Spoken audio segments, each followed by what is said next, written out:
What if I told you this is how Roblox used to look, and this is how it looks now? Pretty crazy difference, right? Now let's see how some of our favorite games have changed. Some have improved over the years, and some not so much. Let's kick things off with a game called Work at a pizza place. Work at a pizza place. Working at a pizza place. a project created by Dude. That's not the creator. No, literally, his name is Dude1. Pizza Place officially launched on March 28th, 2008, and over the past 17 years, it's racked up over 5 billion visits, becoming one of Roblox's most iconic titles. But before we check out how it's doing today, let's rewind to the beginning.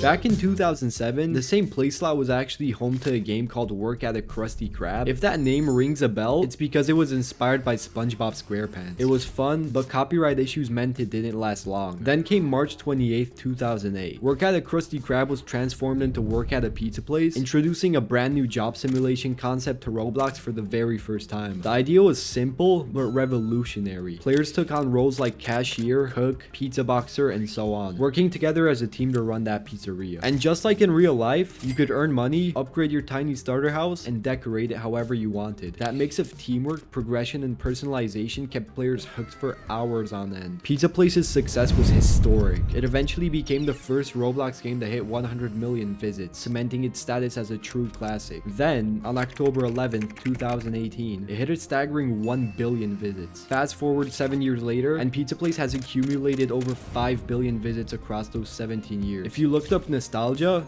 Work at a Pizza Place would probably pop up. Now when it comes to how the game is doing today, considering that it's managed to stay relevant for almost 2 decades, it's actually doing really well. The average concurrent player count sits at around 8,000. It's more than a game. It's a piece of Roblox history, and it paved the way for countless role-playing job simulators that followed. Wait, do you guys hear that? Uh-oh. Natural disaster survival is pure chaos in a game. Forget teamwork or decorating houses. Here, your goal is survival. Floods, earthquakes, meteors, and basically anything else you can imagine can wipe you out at any moment. Created by Stickmaster Luke and released on March 28th, 2008. Yup, the exact same day as Work at a Pizza Place. NDS started out pretty empty, just testing the waters. By November 2011, it was renamed Disaster Testing. And a month later, on December 4th, 2011, the full experience officially dropped. NDS proved that Roblox didn't just excel at calm roleplay experiences. It could also be unpredictable, chaotic, and thrilling. Players would drop into a map not knowing if they'd survive the next volcano spewing lava, and that tension kept them coming back. The concept was simple, but it worked. NDS quickly became a staple of Roblox. Fast forward to today, and the game has expanded massively. On July 13th, 2016, they added the weather machine, letting players trigger multiple disasters at once for an extra thrill. The game also featured seasonal events and limited time challenges, yet it keeps that original thrill. The same sense of impending chaos that hooked players over a decade ago. In a way, NDS is like the chaotic sibling of Pizza Place.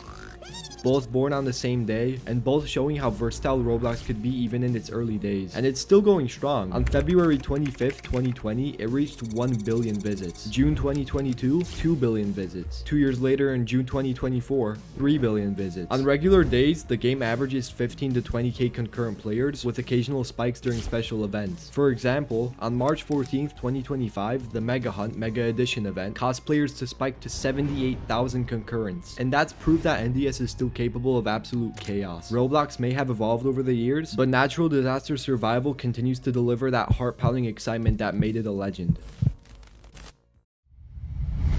Surviving disasters is one thing, but what if the world itself turned against you?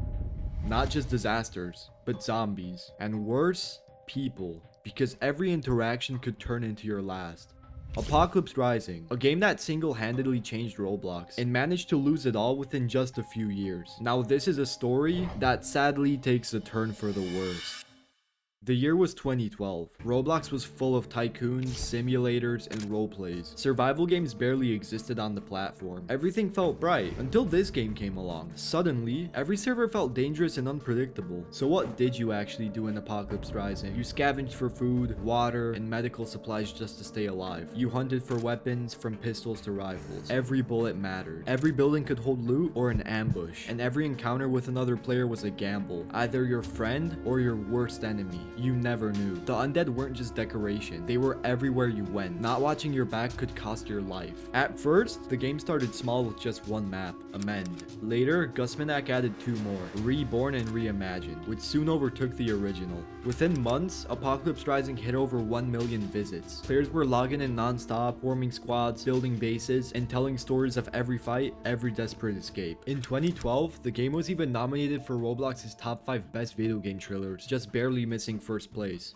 By 2013, the game was pulling in millions of visits every month, and its value was proved after it won Roblox Game of the Year in 2013. It wasn't just popular, it was the best game on the platform at the time. So by now, you might be thinking, how could it all go wrong when it was doing this well? Around 2014, players started noticing a creeping problem: cheaters. Exploiting only got worse as the years went on. Every APOC player felt their favorite game slipping away day by day. By 2017, most players had abandoned APOC, and by 2018, it was already a ghost town. Many blame Gusmanak for the downfall, but the sad truth is that it was simply too outdated to fix. Too many bugs, too many exploits, and not enough willpower to keep fighting a losing battle. Eventually, Gusmanak shifted his focus into a new project, Apocalypse Rising 2. But when it comes to Roblox's most iconic zombie survival game, that was the end of its journey. A game that once defined survival, buried by the very chaos it created. So, we've almost made it to the end. First, we had innocent fun. Next, it was chaos. Then came tension and survival. You feeling that nostalgia yet? Well, after all of this, I didn't want to just end it this quickly. I really wanted to include a game that stayed with me through all these years, just like I'm sure it's left a mark on many of you. Roblox High School. All this game was about was just pure moments. You'd log in after school, meet up with your friends, and just exist. Hanging out in the hallways, driving around in your car, skipping class. It felt like a world that was truly alive. It was simple, but that's what made it special. There were no crazy mechanics, no pay-to-win features, no fancy UIs, just players, imagination, and that warm Roblox energy. And when Robloxian High School came out, sure, it looked better, it ran smoother, but it just wasn't the same. The magic, the vibe, the feeling, it was all gone. Maybe it's not the game that changed. Maybe it's us. We all grew up. Roblox grew up. And these worlds we used to escape into slowly became memories. Roblox High School didn't fall apart like Apocalypse Rising did. It just faded with time. And somehow, that feels even sadder. From pizza deliveries, to running from tsunamis, to surviving the apocalypse, these games were the heart of Roblox. They built our childhoods, our friendships, our memories, and even if they're gone now, a part of them, and of us, will always stay. And that right there is the end to Roblox's most iconic games. This was honestly the funnest video I've ever made, being able to look back through all of these old clips, just really seeing how it's all changed. Thank you so much to everyone that's watched until the end, and if you ended up enjoying, all I ask is that you drop a like, and maybe consider subscribing. Let me know your thoughts in the comments, and honestly I would be so down to make a part 2. Hopefully I'll see you guys in the next one. I'm out.